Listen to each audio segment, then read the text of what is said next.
अस्सलामुअलैकुम, welcome to पाकिज़ा kitchen. आज आपके लिए लेके आई हूँ सीख कबाब की बहुत ही मज़ेदार सी रेसिपी। तो घर के मसालों से बनाएंगे हम और बहुत ही लजीज ये बनने वाले हैं और बहुत टाइम तक आपको इसको मैरिनेट करने की भी ज़रूरत नहीं पड़ेगी। इसमें हम ऐसी क्या सीक्रेट चीज़ डालेंगे जिससे बहुत जल्दी और बहुत जूसी मज़ेदार बनेंगे, खाने वाला आपकी तारीफ़ के बिना ना रह पाएगा। तो चलिए स्टार्ट करते हैं। बिस्मिल्लाहिर्रहमानिर्रहीम। यहाँ पर सबसे पहले मैंने बेसन ले लिया है और बेसन को मैं भून लूँगी, क्योंकि बेसन में कच्चापन होता है तो उसमें अपनी एक स्मेल होती है, तो उसे हमें दूर करना है। तो इसको आपने लो फ्लेम पर तकरीबन 5 मिनट तक भूनना है ताकि इसका कच्चापन दूर हो जाए। तो इसको मैं भून लेती हूँ। ये 4 चम्मच से ज़्यादा बेसन है इस टाइम, तो थोड़ा सा मैं ज़्यादा ही भून रही हूँ ताकि मैं किसी और चीज़ में भी इसको यूज़ कर सकूँ। तो ये भुन चुका। अब उसके बाद मेरे पास प्याज है, एक अदद बड़ी प्याज मैंने ली जिसको मैंने बिल्कुल बारीक चॉप कर लिया। उसके बाद मैंने इसको एक जाली वाले कपड़े में डाला है और उसका पानी जो है मैंने निचोड़ दिया है। इस तरीके से पानी बिल्कुल इसका निचोड़ लूँगी, इसमें पानी बिल्कुल भी नहीं रहना चाहिए। तो आपने भी बिल्कुल इसी तरह से अमल करना है। ये प्रोसेस करेंगे तो आपके परफेक्ट कबाब रेडी होंगे। तो जिन लोगों के कबाब टूट जाते हैं अक्सर जब वो सीखों पर उसको पकाते हैं, तो ये अब नहीं होगा।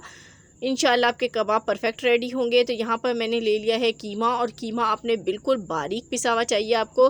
जो मशीन से कीमा निकलवाते हैं उसके बाद घर में आपने मशीन के अंदर इसको एक बार फिर पीसना है। इस तरीके का कीमा ले लें। उसके बाद आप इसमें डालेंगे प्याज। तो ये मेरे पास 3 पाव कीमा है, इसमें मैंने एक प्याज बड़ी डाल दी। 4 अदद मेरे पास ग्रीन चिली हैं जिनको मैंने बिल्कुल बारीक चॉप किया है, ये भी बिल्कुल भी मोटी नहीं होनी चाहिए। उसके बाद नमक डालूँगी ½ टेबल स्पून, क्रश चिली डालूँगी ½ table spoon, red chilli ½ table spoon, ये रेड चिली नहीं थी, ये कश्मीरी लाल मिर्च थी, हल्दी थी 1/4 टीस्पून, लहसुन अदरक का पेस्ट ½ टेबल स्पून, और ये है सोडा। तो ये आपने बस 1 पिंच ही सोडा यूज़ करना है जिससे बहुत जल्दी गल जाएंगे, बहुत मज़ेदार बनेंगे।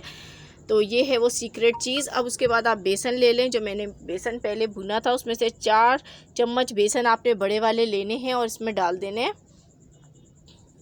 इसके बाद ज़ीरा ले लीजिए ½ टेबल स्पून, ये डाल देंगे इसमें कुटा हुआ, और साथ ही धनिया पाउडर ½ टेबल स्पून से थोड़ा ज़्यादा था, गरम मसाला पाउडर ½ टेबल स्पून, और ये है लेमन जूस।